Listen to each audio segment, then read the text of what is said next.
Okay, so we just finished the fourth CareerNet conference. An online conference was held due to the COVID situation, where I had a very short intervention about labor market intelligence, and basically the role of economics and labor economics in guidance, in career guidance in the 21st century. I wasn't satisfied with the quality of my input, so I just immediately decided to record it again and probably go into more details, as there is no time pressure here. So first of all, the title is very clearly Labor Market Information and Information Management in Modern Labor Markets.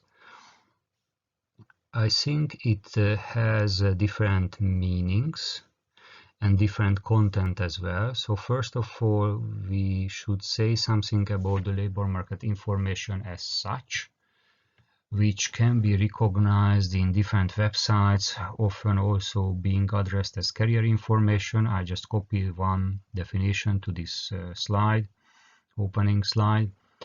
And everybody talks about labor market information, career information, labor market intelligence as a general subject, and we are talking about these as something quite obvious. And what I'm trying to say, that the content of career information or labor market information, first of all, are not the same. Secondly, the content isn't obvious, even not for many professionals, and it's very far from being obvious and very clear for the end users. So all of this impression, I copied one of the British websites here, but I'm going to use others as well. All of the impression that career guidance professionals are providing to their end users, to their clients, and trying to say that you need like 3 minutes and you can get done with your information search, are providing very false statements for the end users. And therefore we need to discuss in more detailed way what we mean when we are talking about career information. So because of this, I added one slide. This is my current understanding about the nature of career information. So my understanding is currently that career information is a bigger box than labor market information or labor market intelligence. I'm not going into details what are the differences between labor market information and intelligence in this presentation, because my main aim is to address the hidden issues behind information management in career guidance as such. So when we are talking about career information, we are talking about mainly 3 very different elements of this. And then therefore using labor market information and intelligence as an equivalent of career information, it's a false statement. So career information has one element, which is labor market information. And then when we are talking about labor market information, just remember what was the definition in the previous slide. Ordinary people, everyday people understand this as the prognosis of the future labor market. And this immediately is very problematic, because what the future labor market means, which labor market are we talking about? Are we talking about the labor market which will be here the next week, the next month, the next year, a decade away, or a lifespan?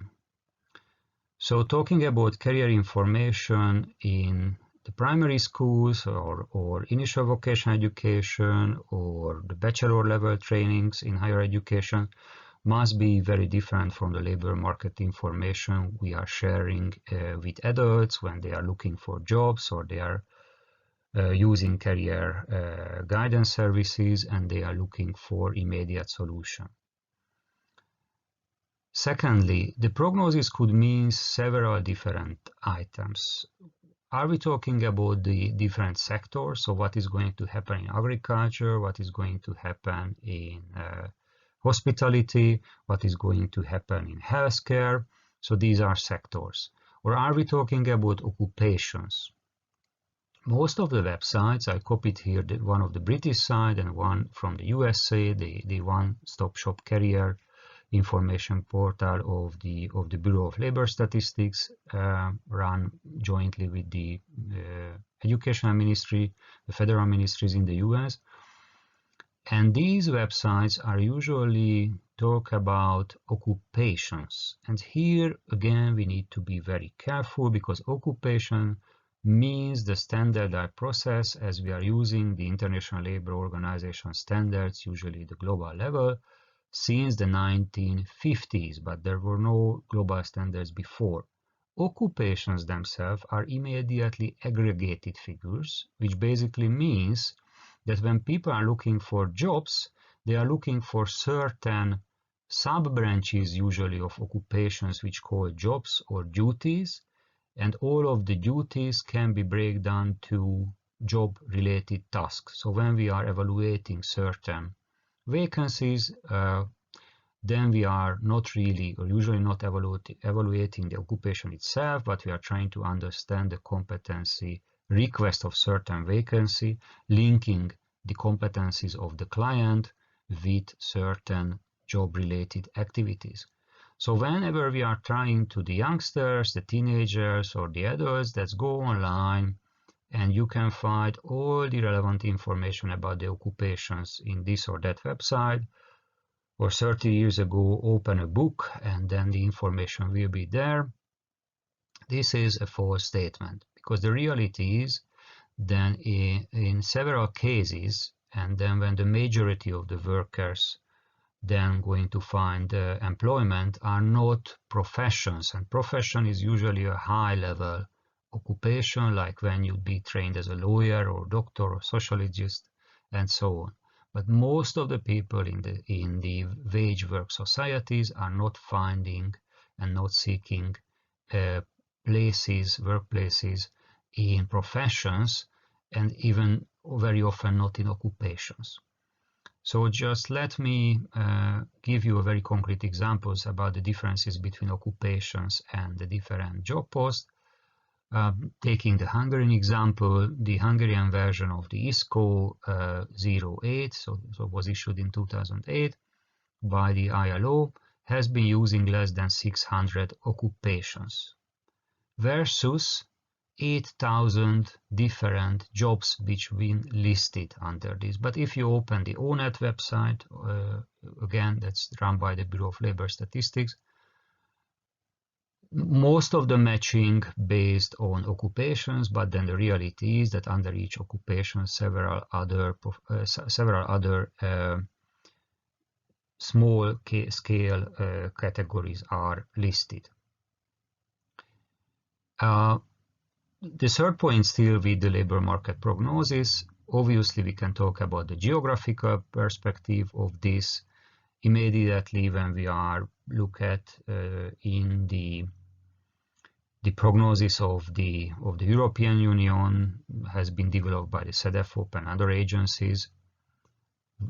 Obviously we can zoom in to geographical segments, and even it's not enough to talk about countries, but then usually we are talking about the NUTS2 level in Europe, which is a region basically with an inhabitants of 1.5 million people, but still it doesn't mean that this geographical segment is small enough when somebody is really looking for a job, because labor markets for most of the people are still local markets, so not like capital markets.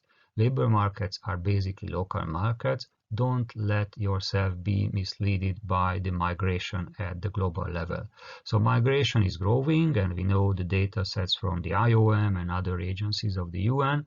What is actually happening due to the COVID, it's obviously slowed down, but still the majority of the people are looking for learning or training or working opportunities in their own neighborhood.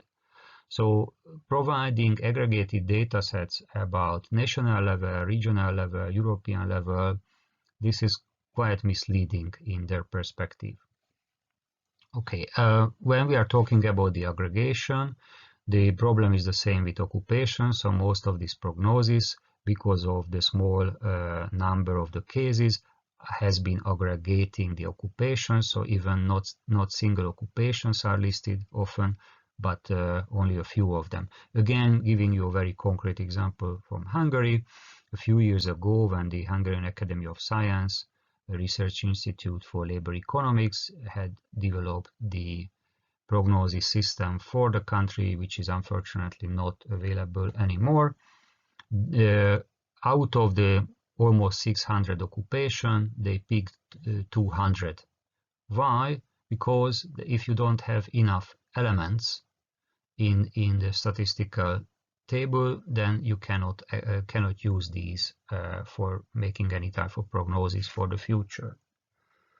This is well known between labor economists or statisticians, but this is something which rarely known by those who are actually using these data sets, for example, guidance professionals. And last but not least, here, still when we are talking about prognosis, there are a huge ongoing change because of the technological developments in all economic. This is happening everywhere. It hasn't started in the 20th century or the 21st century. Basically, since we have the industrial revolution or revolutions, this is an ongoing process. So it's basically an adaptation process on the labor market side, the employer side, introducing new technologies. But this is much more rapid in the 21st century than was 100 years ago, which means it has a plenty of implication on prognosis and how we see the future of the labor market, how we see the future of certain occupations.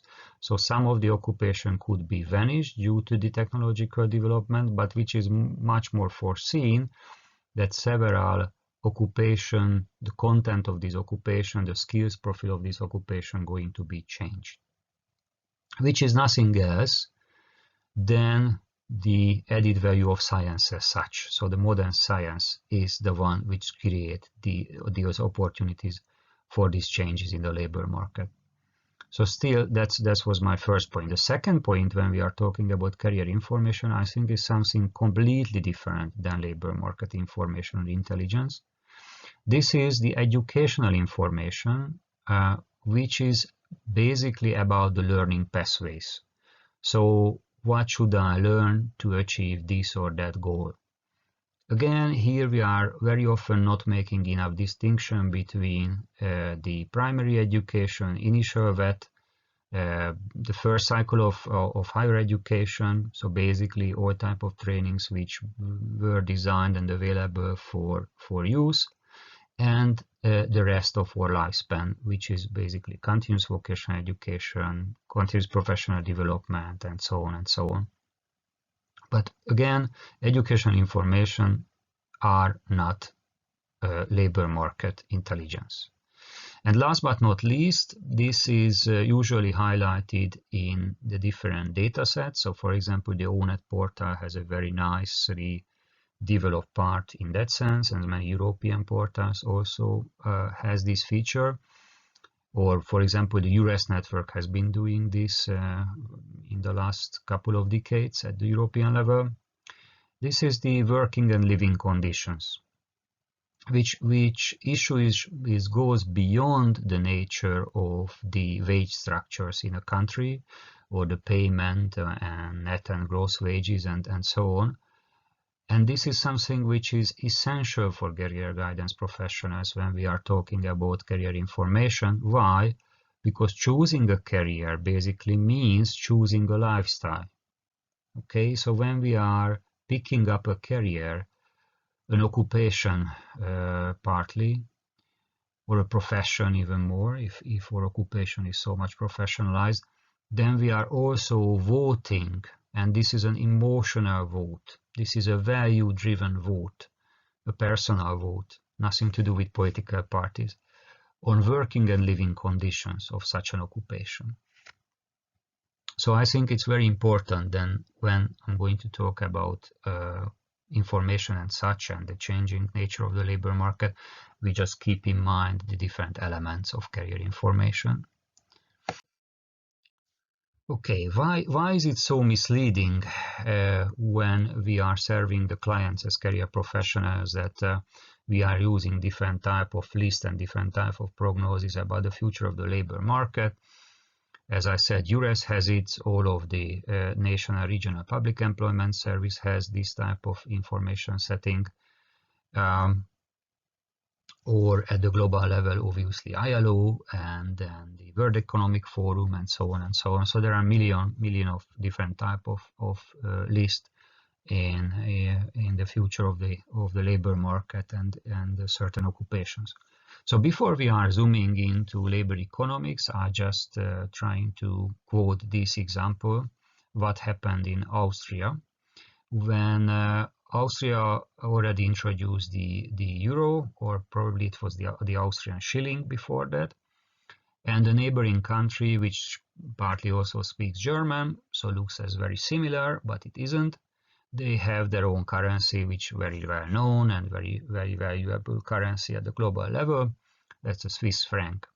And what the commercial bank did in Austria basically 2 decades ago, then unluckily they copied the same game in Central Eastern Europe. We still are fighting with the consequences of this. They started to offer the debts not in their own currency, so not in Austrian shilling or in euro, but in Swiss franc. Why? Because the Swiss franc was very cheap comparing to the euro at that time, as the exchange rate was very favorable from the euro perspective. So when ordinary people went into the bank offices, they asking for loan, what was the first sentence of the caseworker, the bank officer? Okay, then if you want to get a cheap mortgage, then go in Swiss franc, and that will cost you much less in euro than making the same amount of the contract in euro. And as most of the people are not really prepared about macroeconomics or the exchange rate, especially they don't know what's going to happen within a decade or 2 decades or 3 decades, because this type of investment, for example, when you are buying your own house, are similar type of investment when you are picking up your occupation or your career route. So these are long-term investments. The difference is then, in one sense, we are investing in infrastructure, buying a flat or a house, and on the other hand, we are investing in human capitals, because basically career guidance in this perspective is an investment in human capital. Okay, so just keep it short. What was the outcome of the story? What was the end of the story? The exchange rate moved. Basically, the fact was behind this change that the central bank decreased the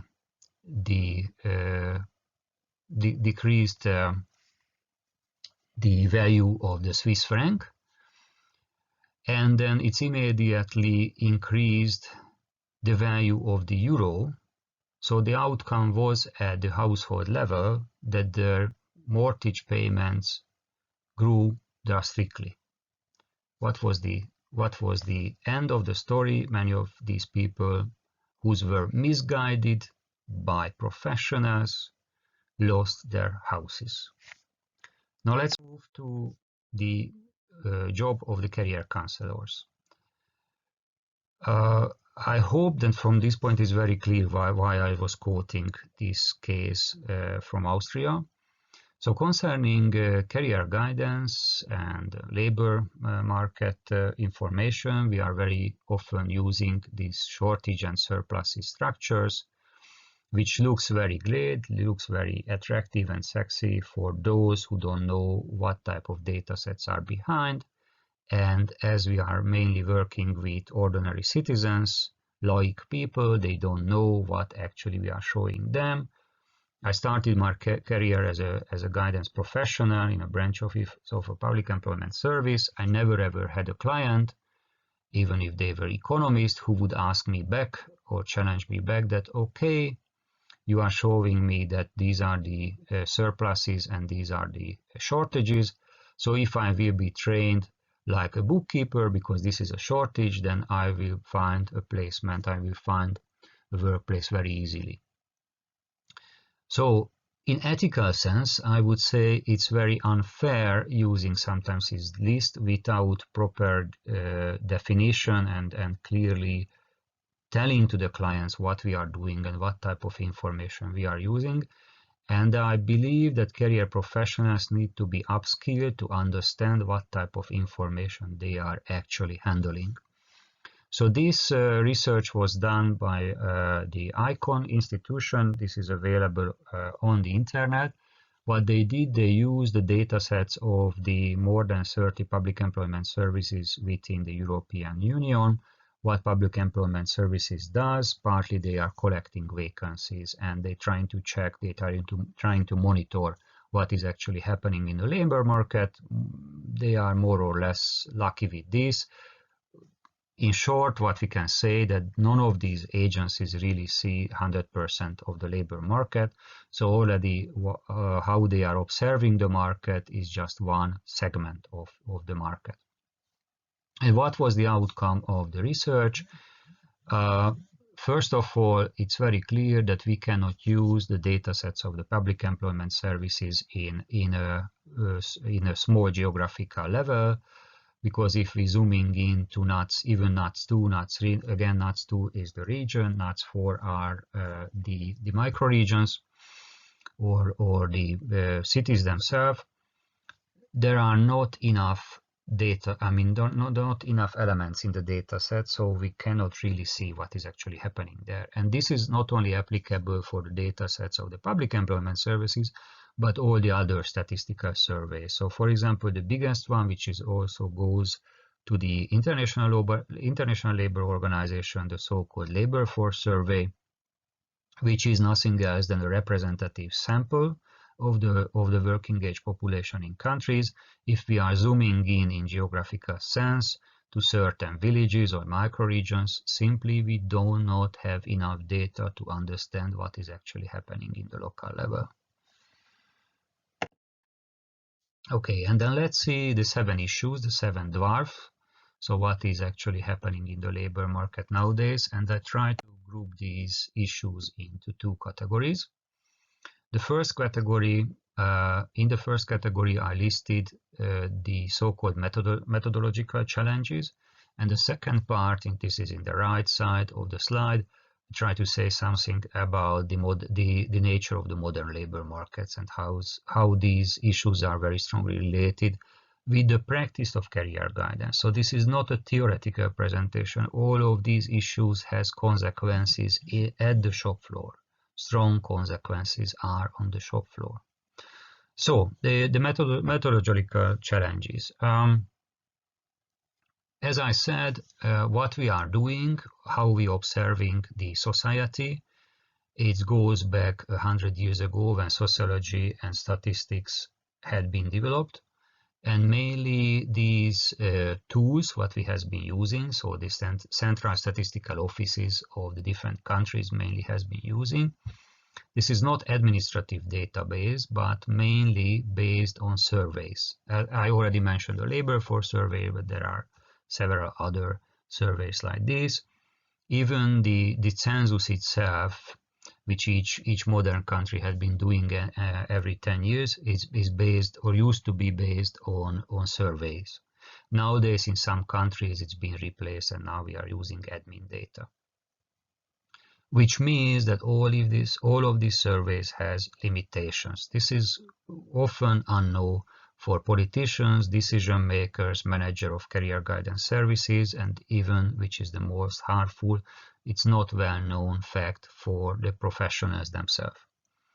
And obviously not for the end user, so they are in danger. The second issue about the methodology is the aggregation. I already mentioned this.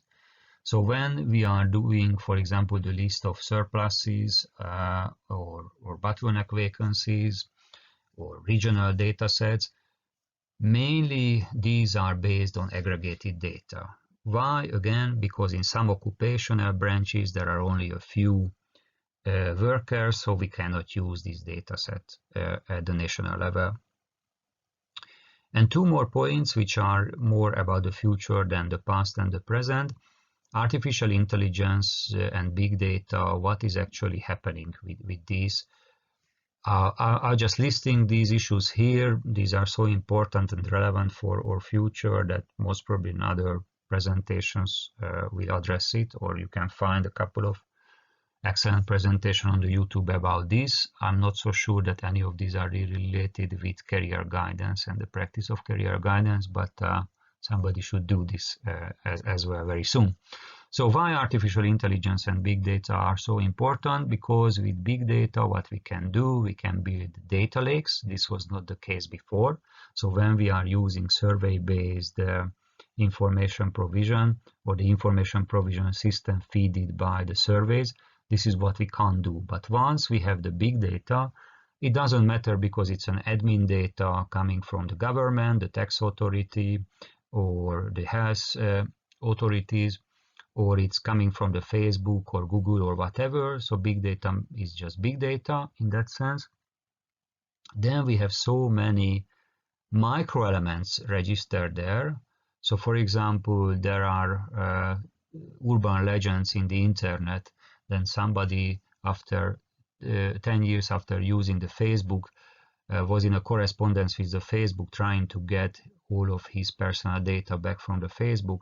And when finally Facebook did or accepted this request, the user received hundreds of pages. Why? Because there are micro information about the user. So this means that when we have this type of data sets, the information that we can understand, what we can aggregate from this is a very different what we did from survey-based information gathering. So this is definitely a game changer. It's going to change very quickly how we are using and talking about career information. Or another example, we can do the same. VDAB or the Swedish Public Employment Service in Europe or the Korean Employment Service in Asia already has been using these type of techniques. When we are using the artificial intelligence, for example, setting up a data lake based on all of the reported vacancies back in time, I mean 3 years, 5 years time, putting everything in the lake and letting the artificial intelligence to find out what the content was, so what are the key drivers. Because what is actually the current status quo in public employment services or labor market mediation, we are using a pre-structured questionnaire about the wage, about the distance between the home and the workplace, so then people can commute, the ISCO code. So expert trying to find out what are the relevant elements of the matching people with occupations, or in that sense trying somebody to find a career. But once we have artificial intelligence and big data, this is going to be changed very soon. And what I'm saying that career guidance professionals and career guidance industry as such not really prepared for this change at the moment. Okay, and the last point is, which is just a summary of the other 3 points, that survey data is not administrative data, which is not big data. So we have to be very clear when we are communicating with our clients what type of information we are using. So the client's going to see only a list of occupation or a list of training opportunities without knowing all of this background information. So let's move to the right side of the same chart or the same slide. What is actually happening in the modern labor markets, and this is already happening, although most of the people at the global level, or at least in Europe and in the developed countries, the OECD countries, usually have open-ended contracts, but the reality is that the new concept of the transitional labor market has been coming. It's changing the nature of the labor market as such. So what was the concept of the wage work during the last 130 years, 150 years? So for a century or 1.5 century only, before that was feudalism, so there was no wage work before that. Now we have a new concept of the labor market, where the transitions are the key point of the labor market. So flexibility and just-in-time labor force became very important elements in the globalized labor market, regardless in which country we are or which local labor market we are. So this has plenty of consequences on the theory and the practice of career guidance. I think the theory is very well settled. I'm not going to mention any of these here because that's not the aim of this presentation. But what is still missing, the understanding and the practitioners level, what are the real consequences of the transitional labor market in the daily practice of career guidance, especially when we are working with adults. So I was quoting previously, and probably I'm quoting it again. The Bureau of Labor Statistics has an excellent research on this, a cohort follow-up in the USA. They were following an age cohort which was born in 1950, and then they were following them until basically retirement. So what they observed, that these people change jobs or occupation more than 10 times, or I guess the figure was like by heart like 14 times. But what is the message of this? That there are no stable workplaces, and there are basically no stable employers.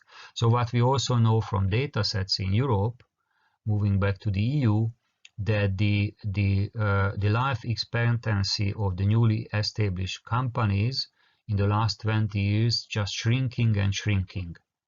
So what is actually happening, that the careers of the individuals like 4 or 5 times longer than the life expectancy of the newly established companies. So I'm not talking about Coca-Cola and this type of traditional big monsters, multinational companies, but the small companies. And the reality is, the reality of the European labor market is that more than half of the people are employed by micro, small and medium companies, not by the big ones. But we are always focusing the big ones because they are in the news. Okay. 2 more items here. The labor market trends are usually following economic cycles. So this is what we know in economics since the turn of the end of the 19th century, the turn of the 20th century. So these are what we call the Kondratyev cycles, for example, and there are other models as well. Again, I'm not going into details, but what we know for sure in markets, and then labor markets is also a market, although it's a special one, that there are economic cycles. Just in the last 10 years, in the global level, we had the 2008 global crisis, now we have the COVID crisis, and all of these crises has strong impact on the labor markets. So when we are working with clients, telling them that certain occupation has bright outlooks or certain occupations are not really suggested because those are shrinking, none of us are foreseeing, so we don't know exactly what's going to happen in longer terms. I'm just referring back to my second slide about the mortgage situation in Austria.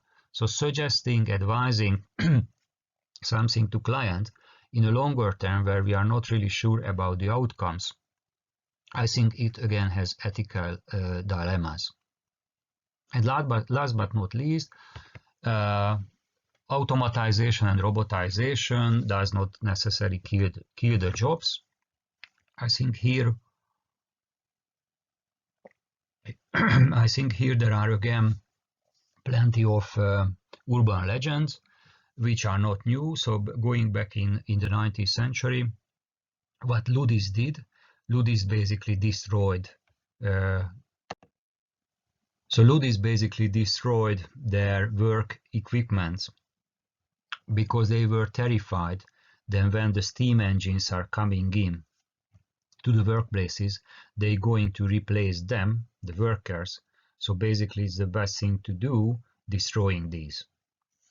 The reality is again, and there are excellent papers of the Joint Research Center of the European Union about these using different data sets, that the real outcome was probably of robotization automatization will be a changing nature of the labor market. So new occupations going to be born, or the occupations which exist today will need a different skill set in the future. Both of these stories has very strong consequences of the practice of career guidance and counseling. Okay, and just to conclude, so what I'm suggesting here, that clearly we have to understand that the monopoly of career guidance professionals, which was settled back in the 20th century, because they were the only ones having the career information booklets, printed stuff. So they had this monopoly. If you were looking for a college, if you were looking for a workplace, you try to understand your occupational opportunities. You visited these people. I mean, physically you went to an office and they had these type of printed materials. So you had a consultation with them. Since we have the internet, and especially since we have Web 2.0 and now mainly Web 3.0, it means that this monopoly of the career guidance profession has been melting and vanishing. So we have to be very careful to redesign and understand again the role of career guidance professionals. And again, there are a couple of theories around. Co-careering is one, which coming from Jana Ketton and very well known, but there are others around which are trying to understand the change nature of career information as such. So any of the practices which still based on the monopoly of career information, the monopoly held by career guidance services or professionals, going to be failed. And here we have to be very careful, because since we have internet and people have access to internet, it also means that they have access to all type of fake news as well concerning labor market information or career information. And if they are not prepared, so their career management skills are not really developed, they are not able to make distinction between this information. A few more points. What I'm also trying to say, when we are revisiting the curriculum of career guidance professionals at any level, bachelor level, master level, continuous professional development, etc., most of these curriculum are designed by psychologists or based by the approach of the psychology. So, or the other branches, basically, like my route is pedagogics, but we are lagging behind or not really appreciating economics as such, and especially labor economics. So what I'm arguing, that because of the super complexity of the modern labor market and societies, so labor market is only the second step, we have super complex societies, which also being mirrored in labor markets. If we are not bringing in a better knowledge from labor economics, I think it has very negative consequences on career guidance theory, practice, and also how we are setting up career guidance policies. So that was it.